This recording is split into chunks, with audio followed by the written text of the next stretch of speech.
Chapter 23. The reason due to which Zulqarnain was named is Zulqarnain, one with two horns.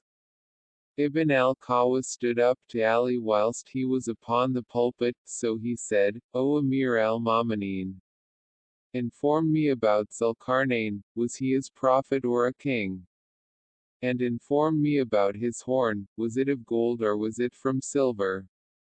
So Imam said to him, he was neither a king nor a prophet, nor was his horn of gold nor of silver, but he was a righteous servant who loved Allah and Allah loved him.